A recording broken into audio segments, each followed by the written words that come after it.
नमस्कार श्रोताओं, मैं हूं शीला चावला और आप सुन रहे हैं समाचार तरंग।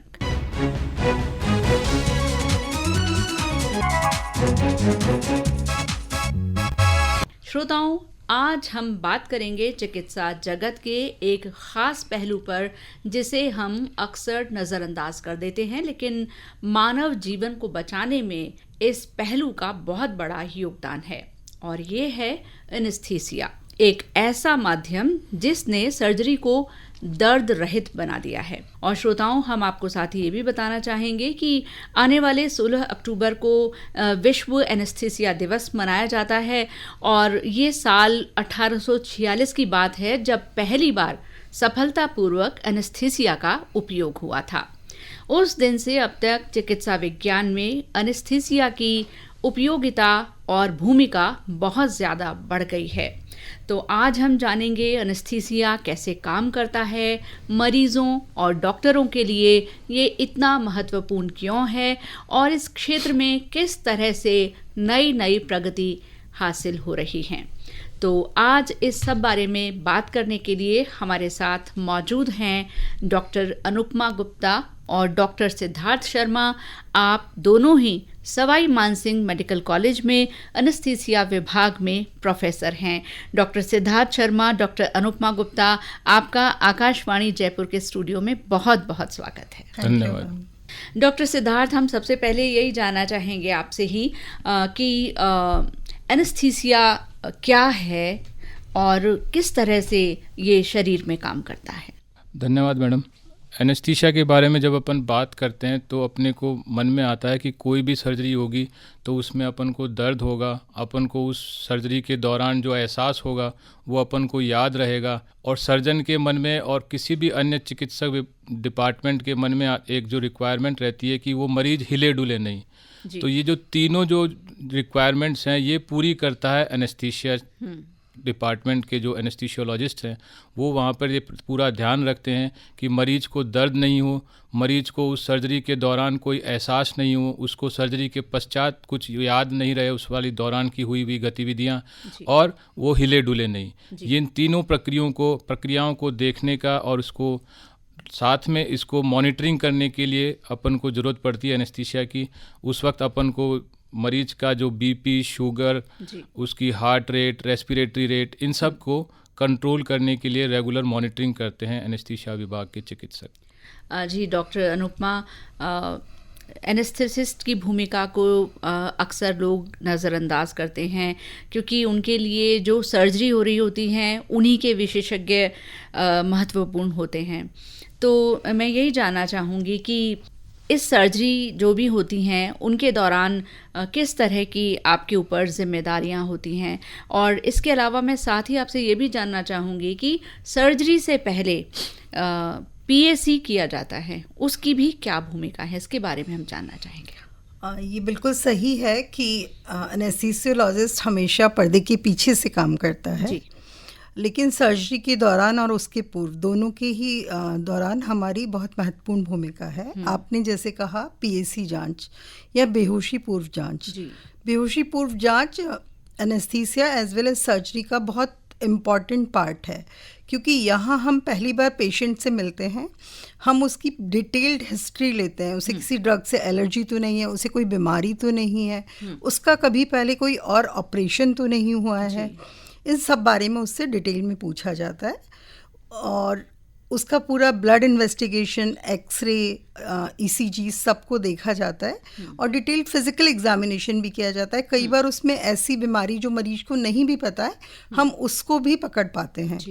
तो इसलिए ये बेहोशी की जांच बहुत ज़रूरी है ताकि हम अपना plan according to patient condition और सर्जरी सबके अकॉर्डिंगली अच्छे से बना सकें। मेनली ओटी में हमारा काम, जैसा लोग सोचते हैं कि इंजेक्शन देके सुला दिया, जगा दिया, वैसा बिल्कुल भी नहीं है। पेशेंट को इंड्यूस करते हैं, बेहोश करने के बाद में पेशेंट के साथ हम हर वक्त खड़े रहते हैं। आप कह सकते हो कि मरीज के बेहोश होने के बाद एनेस्थीसियोलॉजिस्ट उसके गार्जियन हैं। हम उनके पल्स, बीपी, उनकी सांस गति सबका बहुत ध्यान रखते हैं। यदि कोई ब्लड लॉस की कंडीशन है तो उसको रिप्लेसमेंट करते हैं। यदि बीपी कम हो गया है तो उसे फ्लूइड्स दे के, ब्लड दे के, दवाइयाँ दे के सही करते हैं जी। और भी कोई ज़रूरत है तो उसे करते हैं। इसके अलावा हम पेशेंट के पेन मैनेजमेंट को में बहुत इम्पॉर्टेंट भूमिका निभाते हैं, ना सिर्फ सर्जरी के दौरान अपितु सर्जरी के बाद भी पेशेंट को पेन ना हो उसके लिए हम उन्हें डिफरेंट टाइप ऑफ ब्लॉक्स देते हैं, इंजेक्शंस देते हैं। एक बार जब मरीज़ वार्ड में चला जाता है तो ठीक है, लेकिन यदि मरीज आईसीयू में जाता है तो आईसीयू में भी उनकी देखभाल का काम हमारा होता है। डॉक्टर अनुपमा, पीएससी के जांच के दौरान भी एनेस्थेटिस्ट जो हैं वो मरीज़ को पहले से ही बोलते हैं कि आपको सर्जरी के दिन पहले से, कई घंटों पहले से कुछ भी नहीं खाना पीना है। तो अगर कोई मरीज़ इस तरह से खा लेता है और बताता नहीं है डॉक्टर को, तो उसमें किस तरह की कुछ चिंताएं या खतरे हो सकते हैं? जी, फास्टिंग बहुत ज़रूरी है सर्जरी से पहले, स्पेशली यदि सॉलिड खाया है तो 6 से 8 घंटे की फास्टिंग बहुत ज़रूरी है। और यदि मरीज डॉक्टर को नहीं बताता है और टेबल पर आता है तो उसे एनेस्थीसिया देने के दौरान या सर्जरी के दौरान रिगर्जिटेशन, लाइक पेट का खाना मुंह में आना, या फिर एस्पिरेशन, वो खाना वहाँ से आकर सांस की नली में फंस जाना, जैसे बहुत ही सीरियस कॉम्प्लिकेशन हो सकते हैं। तो उसको अवॉइड करने के लिए अपने एनेस्थेटिस्ट से कभी झूठ ना बोलें, उसे हमेशा अपना बताएं।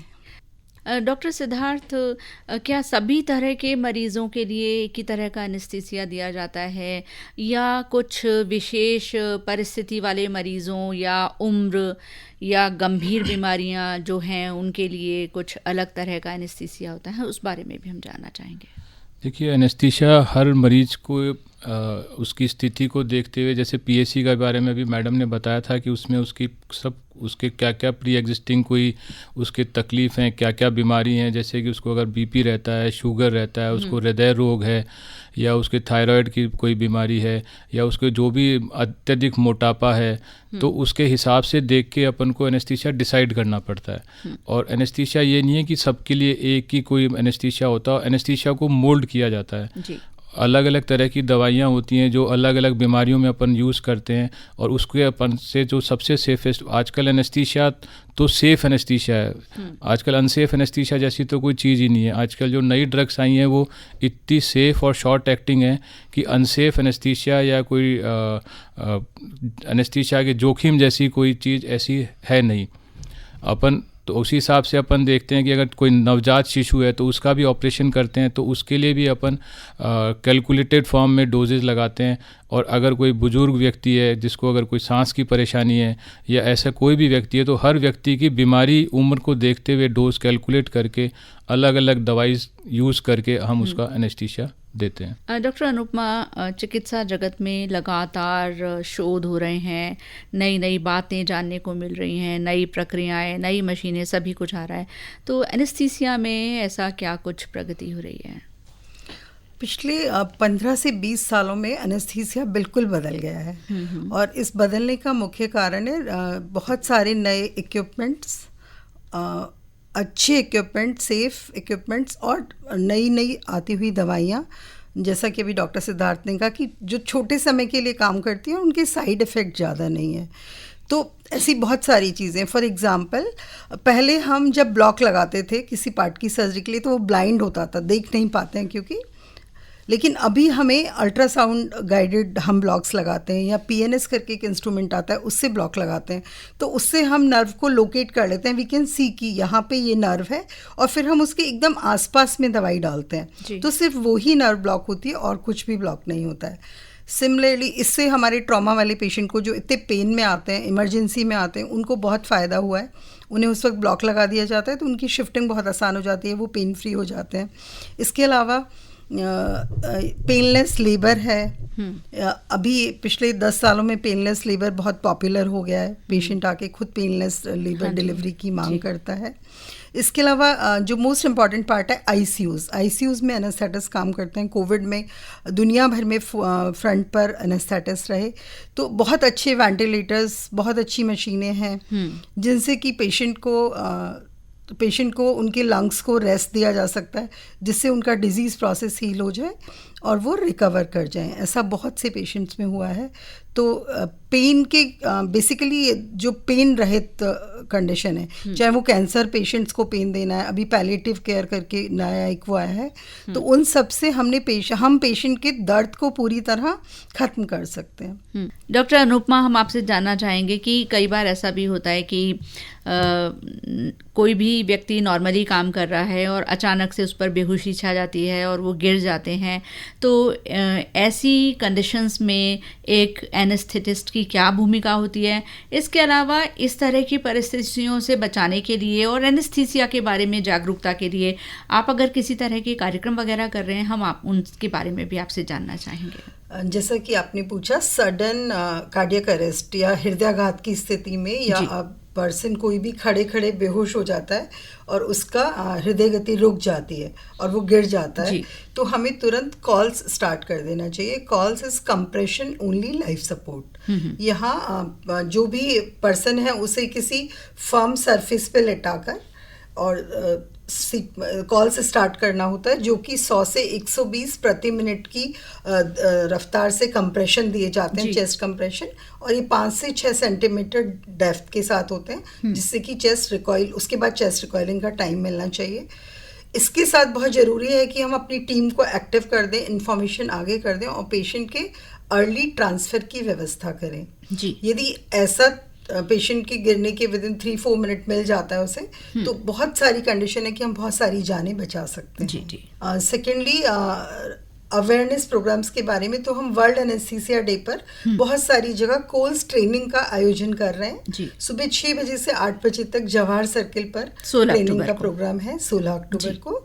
इस सप्ताह विभिन्न अलग अलग दिन पर हमने बहुत सारे स्कूल्स में क्लास 9 से 12 के बच्चों को कोल्स ट्रेनिंग देने का प्रोग्राम रखा है।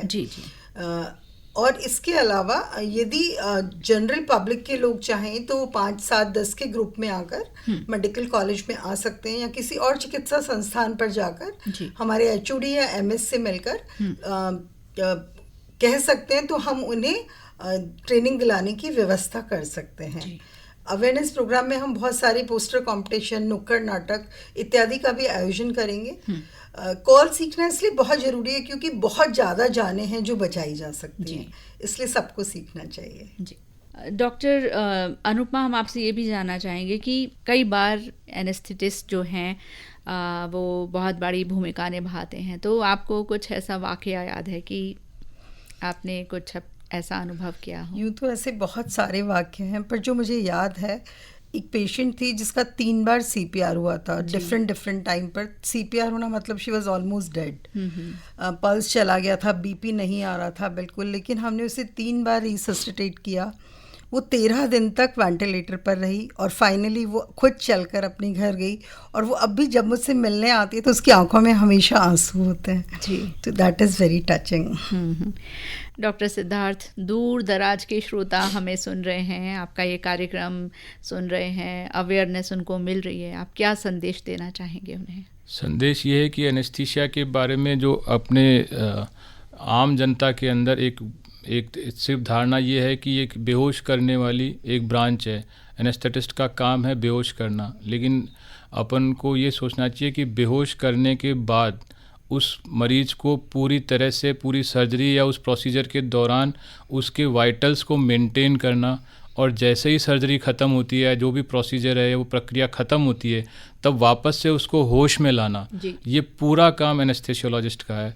उसके बाद में इस पूरी प्रक्रिया के अंदर मरीज को एक रत्ती भर भी दर्द नहीं होगा, उसको कुछ भी एहसास नहीं रहता है कि उसके साथ उस दौरान क्या हुआ, क्या घटा। ये सब एनेस्थीसिया का ही एक पार्ट है।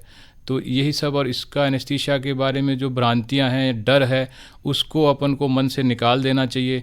और जब भी अगर कोई भ्रांति हो, आपके मन में कोई शंका हो, तो आप हॉस्पिटल में जाएं और ऑपरेशन से पहले आप जैसे सर्जन से मिलते हैं उसी तरह से अपने एनेस्थीसियोलॉजिस्ट से मिलने का आप एक नई शुरुआत करें। उससे मिलें, अपने जो मन के अंदर आपके डर हैं, आपके शंकाएँ हैं, उनके निवारण के लिए उसके बारे में उनसे बात करें।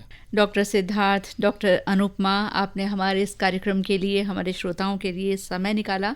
आपका बहुत बहुत आभार और साथ ही आपको विश्व एनेस्थीसिया दिवस की भी बहुत बहुत शुभकामनाएं। बहुत बहुत धन्यवाद। श्रोताओं, इसी के साथ मुझे इजाजत दीजिए। चलने से पहले मैं आपको बता दूं, इस कार्यक्रम की रिकॉर्डिंग में सहयोग दिया सुदर्शन नाहर ने, संपादक मनीष मीणा और प्रस्तुतकर्ता रामनाथ मीणा।